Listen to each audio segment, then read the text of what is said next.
Saudara, firman Tuhan yang saya bacakan pada pagi hari ini, Efesus 6 ayat 16 mengatakan, di dalam segala keadaan pergunakanlah perisai iman, sebab dengan perisai itu kamu akan dapat memadamkan semua panah api dari si jahat.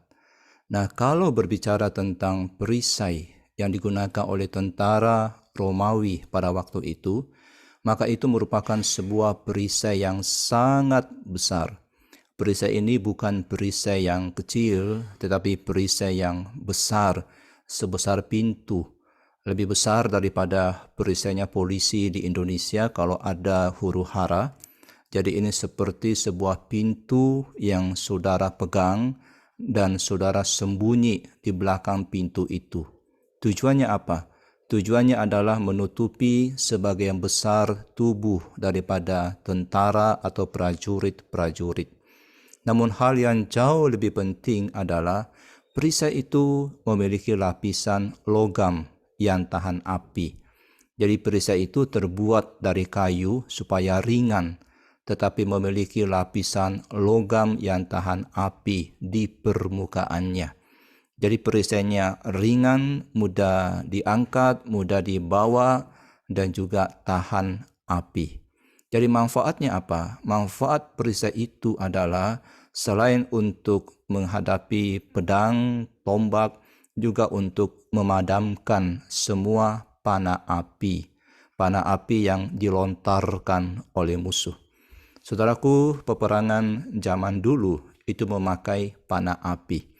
Jadi panah-panah itu yang mereka miliki, mereka lilitkan dengan bahan yang mudah terbakar, mungkin dililitkan dengan kain, dan kemudian tentara menyalakan panah tersebut, dimasukkan dalam minyak, lalu dipanahkan ke musuh.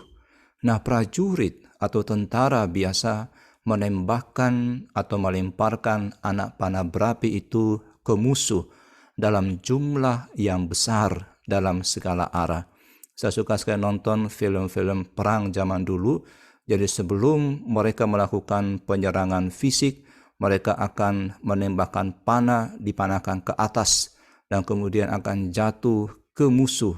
Dan kalau itu panah api, itu akan membakar beberapa musuh dan juga membakar tempat dari musuh, dan menyebabkan musuh menjadi kocar-kacir, musuh menjadi kebingungan.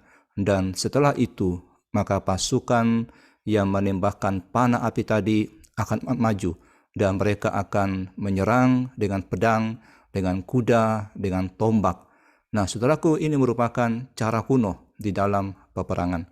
Nah, Paulus memakai gambaran peperangan ini untuk peperangan rohani yang kita alami. Paulus mengatakan supaya kita memakai perisai iman. Apa gunanya perisai iman ini menurut Paulus? Efesus 6 ayat 16 yang tadi saya baca mengatakan, di dalam segala keadaan pergunakanlah perisai iman, sebab dengan perisai itu kamu akan dapat memadamkan semua panah api dari si jahat. Jadi kita ini sedang terlibat di dalam peperangan rohani yang luar biasa. Rasul Paulus memberitahu kita bahwa kita harus bersiap untuk apa yang mungkin kita gambarkan, di mana iblis yang ganas itu, si jahat itu, setan yang ganas itu dan berapi-api, selain melakukan semua aktivitasnya, dia menggunakan anak panah yang berapi, dan itu sangat merusak sekali. Saudaraku, pemahaman ini sangat penting bagi kita di dalam peperangan rohani kita. Ada banyak sekali orang-orang yang saleh, mereka sadar akan kehadiran si jahat ini dan pencobaan-pencobaan panah berapi yang si jahat lontarkan kepada anak-anak Tuhan yang saleh. Suatu hari Martin Luther, dia berada di kamar dan dia sedang lakukan satu pekerjaannya, dan dia banyak sekali diganggu oleh kuasa jahat. Luther kemudian melemparkan tempat tintanya ke iblis. Entah dia melempar kemana, pokoknya dia lemparin aja. karena dia sadar akan kehadiran kuasa jahat itu di kamarnya, dan dia tidak bisa tenang di dalam mempersiapkan. Pikirannya terganggu sekali, apapun yang coba dia lakukan, dia kemudian terganggu, dan dia kemudian membanting dia punya tempat tinta. So, bagaimana dengan pengalaman kita? Apakah kita sadar bahwa panah api si jahat juga selalu diterbangkan kepada kita? Ketika kita bangun pada pagi hari dan kemudian pikiran jahat, pikiran buruk itu masuk ke dalam pikiran saudara. Saudara baru saja bangun, tiba-tiba saudara sudah marah kepada seseorang, kebencian yang kemarin itu kemudian muncul lagi. Anak panah si jahat menancap di pikiran saudara. Atau pada waktu saudara sedang membaca Alkitab, saudara sulit berkonsentrasi, tapi waktu membaca WA, baca berita online, saudara bisa konsentrasi. Setiap kali membaca Alkitab, pikiran dan ide datang dari segala arah, dan saudara terganggu dalam pembacaan saudara, dan saudara merasa hampir mustahil untuk berkonsentrasi. Saudara berusaha, sulit, akhirnya saudara baca seadanya dan selesaikan 2 pasal, tapi tidak tahu apa yang saudara baca tadi. Ini panah api dari si jahat mengganggu konsentrasi saudara. Saudara sedang dipanah dengan panah api dari si jahat. Dan ketika saudara sadar, saudara kembali berusaha untuk konsentrasi, baca Alkitab dan berdoa. Saudaraku, panah api si jahat ini sifatnya periodik, tidak terus-menerus, tapi bisa terjadi kapan saja. Ada kalanya musuh sangat aktif menembakkan panah api, tapi ada kalanya juga kurang gencar. Mungkin analogi perang bisa dipakai di sini, saudara. Di dalam perang dunia yang pertama, khususnya ketika perang parit dipraktekkan, jadi orang sembunyi dalam parit, ada hari-hari ketika ada semacam jeda. Jadi musuh masih ada di parit yang di sebelah, musuh tidak menembak, tapi saudara juga nggak berani memunculkan diri keluar dari parit. Saudara harus tetap berlindung, saudara tetap harus bersembunyi di dalamnya. Nah, kalau saudara menampakkan diri, maka saudara akan ditembak. Selama saudara berlindung, musuh juga tidak menyerang. Mereka jeda, berhenti sejenak, dan tidak menembak saudara. Saudara tidak tahu berapa lama jedanya. Namun tiba-tiba ada rentetan tembakan ditembakkan ke arah saudara. Nah, seperti ini jugalah di dalam kehidupan rohani kita. Saudara tidak pernah tahu akan terjadi apa hari ini. Mungkin hari ini jeda, mungkin kemarin jeda tidak ada panah api. Saudara mungkin kemarin juga mengalami kehidupan yang penuh berkat dan tidak ada pencobaan yang berarti dalam hidup kita di hari kemarin, tidak ada panah berapi. Tapi ini bukan berarti hari ini akan baik-baik saja. Bukan berarti hari ini tidak akan ada panah api. Bukan berarti hari ini tidak ada pencobaan. Bukan berarti hari ini tidak banyak pencobaan. Mungkin saja pada hari ini musuh akan memanahkan panah api kepada saudara dengan berbagai bentuk dan jenisnya. Mungkin si jahat akan melakukan selama sehari penuh, mungkin. Atau mungkin 2 hari penuh, mungkin. Atau mungkin beberapa hari penuh lamanya. Dan banyak panah api itu, kita tidak tahu. Itulah yang dimaksud oleh Paulus sebagai panah api dari si jahat, atau panah api dari setan, dari iblis. Nah, ada kalanya iblis akan memusatkan perhatiannya kepada pribadi-pribadi orang Kristen, orang per orang. Tetapi ada kalanya iblis menyerang gereja, atau menyerang beberapa gereja sekaligus, atau menyerang sebuah negara dengan tujuan untuk menghancurkan pekerjaan Tuhan di tempat itu. Nah, anak panah ini bentuknya berbagai macam, tetapi yang paling umum adalah berkaitan dengan pikiran kita. Iblis memanahkan keraguan pada kita. Beberapa orang Kristen yang hebat, yang luar biasa diganggu dari waktu ke waktu oleh keraguan yang mengerikan. Mereka dicobai oleh keraguan terhadap kasih Allah dalam hidup mereka. Tapi terkadang anak panah ini berbentuk imajinasi. Sudah tidak ada yang tidak bisa dilakukan oleh si jahat dalam hal ini. Kita dihadapkan pada tipu muslihat iblis. dan kecerdikannya hampir tidak ada habisnya. Dia melemparkan anak panahnya yang berapi-api ke arah kita, mungkin di alam imajinasi, di alam pikiran kita, dan juga di dalam hawa nafsu kita.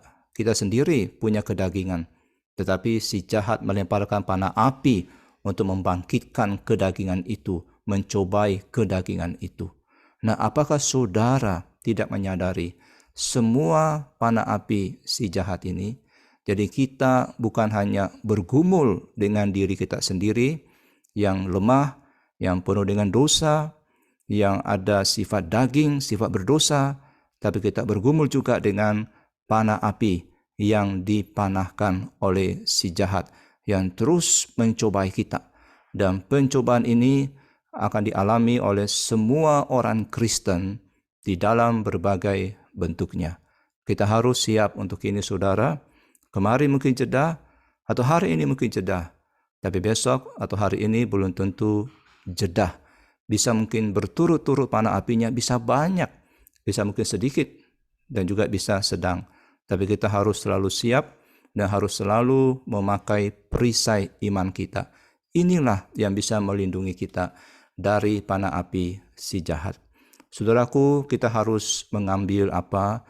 Kita harus mengambil dan memakai perisai iman.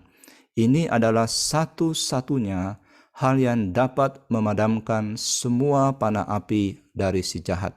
Saat panah api si jahat itu dipanahkan pada saudara, maka saudara mesti ambil perisai iman, karena hanya perisai itulah yang dapat memadamkan panah yang berapi dari si jahat.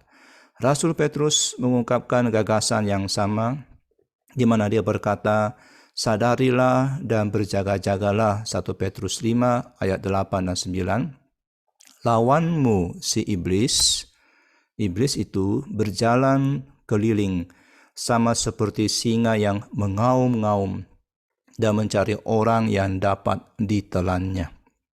Jadi iblis berjalan seperti singa yang mengaum-ngaum dan mencari orang yang dapat dia telan. Lawan dia dengan apa? Ayat 9, dengan iman yang teguh. Jadi hanya iman yang akan memampukan saudara menghadapi serangan yang khusus ini. Dan Yohanes mengatakan hal yang persis sama dalam 1 Yohanes pasal 5 ayat yang keempat. Sebab semua yang lahir dari Allah mengalahkan dunia, dan inilah kemenangan yang mengalahkan dunia, iman kita. Jadi iman selalu menjadi perisai yang harus saudara pegang untuk memadamkan panah api dari si jahat. Iman di sini berarti kemampuan seseorang, orang Kristen, untuk menerapkan dengan cepat apa yang mereka yakini. Iman bukan hanya sekedar keyakinan atau teori intelektual kita, pikiran kita. Tentu saja saudara, iman mencakup apa yang saudara yakini. Tapi iman tidak berhenti pada persetujuan dan keyakinan intelektual. Iman itu selalu praktis. Iman itu menerapkan kebenaran. Saudara sudah tahu kebenaran, saudara percaya kepada kebenaran, terapkan kebenaran itu. Lawan kuasa jahat itu dengan menerapkan kebenaran itu. Selalu ada unsur kegiatan di dalam iman. Ketika saudara dicobai, lawan dengan iman. Berarti bertindaklah, datanglah kepada Kristus. Jadi iman tidak pernah diarahkan juga kepada diri kita sendiri. Kita enggak beriman kepada diri kita. Kita enggak mensugesti diri kita. Kita tidak beriman kepada iman, tapi diarahkan kepada Kristus. Sudah tahu rahasia Abraham, imannya itu membawa dia kepada Tuhan. Imannya diarahkan kepada Tuhan. Imannya diarahkan kepada karakter serta janji-janji Tuhan. Dan dia mengandalkan Tuhan, berpegang kepada janji-janjinya. Dan kita juga belajar dari pahlawan-pahlawan iman, di mana mereka mengalami kemenangan-kemenangan. Mereka menang bukan karena iman dalam iman, tapi karena iman di dalam Tuhan. Iman kepada Tuhan. Mereka adalah orang-orang yang percaya kepada Tuhan dan yakin Tuhan mampu melakukan apa yang Tuhan janjikan. Itulah rahasia mereka. Jadi iman selalu menunjuk pada Tuhan, kepada karakter Tuhan, kepada janji Tuhan yang dapat diandalkan.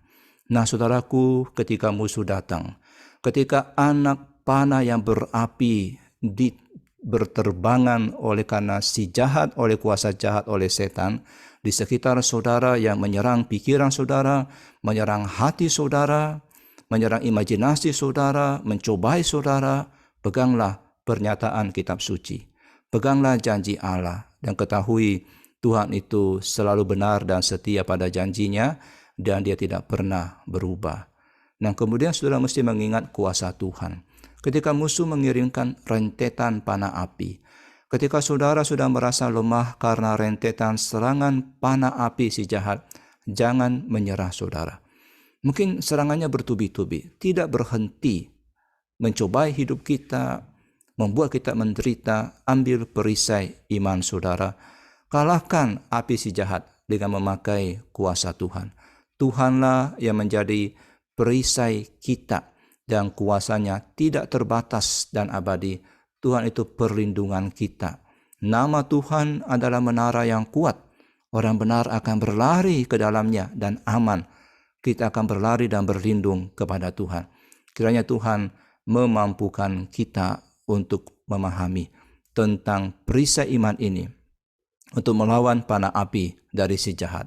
Sehingga kapanpun musuh menembakkan panah apinya, kita bisa melawannya dan memenangkan peperangan rohani kita. Amin.